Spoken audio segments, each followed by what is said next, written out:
جی ہے نا۔ السلام علیکم ورحمۃ اللہ وبرکاتہ۔ الحمدللہ رب العالمین واشہد ان لا الہ الا اللہ وحدہ لا شریک لہ واشہد ان محمدا عبدہ ورسولہ صلی اللہ تعالی علیہ وآلہ وسلم۔ اعوذ باللہ من الشیطان الرجیم، بسم اللہ الرحمن الرحیم۔ لا تضار والدة بولدها ولا مولود له بولده وعلى الوارث مثل ذلك فإن أراد فصالا عن تراض منهما وتشاؤر فلا جناح عليهما۔ معزز اور موقر ناظرین و ناظرات، سلسلہ تفسیر قرآن شعبہ دعوت و تبلیغ جماعت المسلمین مسئلہ کے اس پروگرام میں سورہ بقرہ کی آیت نمبر 233 کا بیچ کا حصہ پیش کیا گیا ہے۔ اس میں اللہ تعالیٰ نے فرمایا کہ کسی ماں کو اس کی اولاد کی وجہ سے تکلیف نہیں دی جائے گا، اور نہ کسی باپ کو اس کی اولاد کی وجہ سے تکلیف دی جائے گی، اور یہی قاعدہ قانون لاگو ہوتا ہے وارث پر بھی، ورثہ پر بھی۔ بس اگر وہ دونوں دودھ چھوڑانا چاہیں آپس میں رضامندی اور مشورے سے، تو ان دونوں پر کوئی حرج نہیں، کوئی گناہ نہیں۔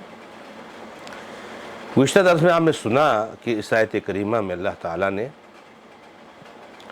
رضاعت کے مسئلے کو بیان فرمایا ہے، اور آپ کے سامنے ابتدائی آیت کے حوالے سے رضاعت کے بہت سارے مسائل ذکر کیے گئے۔ یہاں پر رب العزت نے یہ بیان کیا ہے کہ کسی ماں کو اس کی اولاد کی وجہ سے تکلیف نہیں دینی چاہیے، یعنی جیسے ایک ماں کا ممتا ہے، ماں کی محبت ہے اپنی اولاد کے لیے، ٹھیک ہے، اللہ تعالیٰ کے یہاں نہیں منظور تھا، آج جدائی ہو گئی خلا طلاق سے، لیکن ماں اگر اپنے بچے کو دودھ پلانا چاہتی ہے تو باپ کو نہیں حق پہنچتا ہے کہ زبردستی وہ اس کو لے لے اور کہے میں دوسرے عورت سے دودھ پلاؤں گا، نہیں۔ اور اسی میں بھی داخل ہے کہ اگر ماں اپنے بچے سے محبت رکھتی ہے، اس کو دودھ پلانا چاہتی ہے،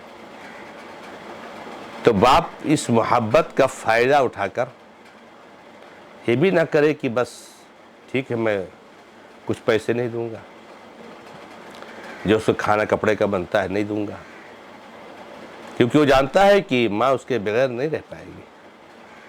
تو ایسا نہیں ہونا چاہیے، ہر ایک کو اللہ رب العزت کا خوف رکھنا چاہیے، اللہ تعالیٰ کے سامنے آپ کو حاضر ہونا ہے۔ ایک ماں کو اپنی اولاد سے محبت ہوتی ہے، لگاؤ ہوتی ہے، وہ اس کے بغیر نہیں رہ سکتی ہے۔ اس محبت کا غلط فائدہ نہیں اٹھاؤ۔ اور اسی طریقے سے عورت کو چاہیے، ماں کو بھی چاہیے کہ اس کے باپ کو تکلیف نہ پہنچائے۔ ایسا نہیں کہ صرف ماں کو تکلیف نہیں ہونی چاہیے، باپ کو بھی تکلیف نہیں ہونا چاہیے۔ اب ظاہر سی بات ہے کہ آج خلا طلاق کے ذریعہ جدائی ہو گئی ہے، لیکن بچہ شیرخوار بچہ بغیر ماں کے نہیں رہ سکتا، تو اب ماں کہے کہ نہیں میں نہیں پلاؤں گی دودھ، مجھے نہیں پلانا ہے، تو اس کے باپ کو کتنی تکلیف ہوگی، کیسے اس بچے کو پالے گا، کیسے اس کی پرورش کرے گا؟ نہیں، اس طرح سے تکلیف نہیں دینا چاہیے۔ یا ماں جانتی ہے کہ اس کا باپ بچے سے محبت کرتا ہے اور وہ نہیں چاہے کسی طریقے سے اس کو تکلیف ہو، چاہے گا کہ اس کی ماں کے ساتھ دودھ پیے، تو اس کے ماں کے پاس ہی رکھے گا، تو ماں کہے میں اتنا لوں گی، میں اتنا لوں گی، بیجا مطالبہ کرے یا دودھ پلانے سے انکار کرے، نہیں تکلیف دینا چاہیے۔ ماں کو بھی اس کے اولاد کی وجہ سے تکلیف نہیں دینی چاہیے اور باپ کو بھی اس کے اولاد کی وجہ سے تکلیف نہیں دینی چاہیے۔ تو یہ ایک قاعدہ، ایک نظام ہے۔ دیکھیں کتنا پیارا نظام ہے۔ ہم کہاں کہاں ڈھونڈتے ہیں، نہ معلوم کون سے کورٹ کچہریوں میں جاتے ہیں اپنے مسائل کو لے کر کے۔ ارے دیکھیے پیارا نظام ہے، ہر چیز کا فیصلہ موجود ہے۔ اور اللہ تعالیٰ نے ایک چیز یہ بیان کیا یہاں پر کہ اگر بائی چانس باپ کا انتقال ہو جاتا ہے تو جو ورثہ بنیں گے رضاعت کا یہ قانون ان پر بھی لاگو ہوگا۔ یعنی ماں بچے کو دودھ پلائے گی تو اس کا معاوضہ ان کو دینا پڑے گا۔ ماں دودھ پلانا چاہتی ہے تو اس کو تکلیف نہیں دینا ہے۔ ورثہ اگر چاہتے ہیں دودھ پلوانا تو ماں انکار نہیں کرے گی۔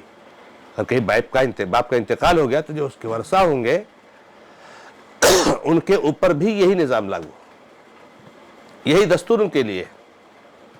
اور آگے اللہ تعالیٰ نے فرمایا کہ ہاں اگر ایک مدت میں دونوں آپس میں صلاح مشورہ سے، آپس کی رضامندی سے اگر بچے کا دودھ چھڑانا چاہے تو کوئی حرج نہیں۔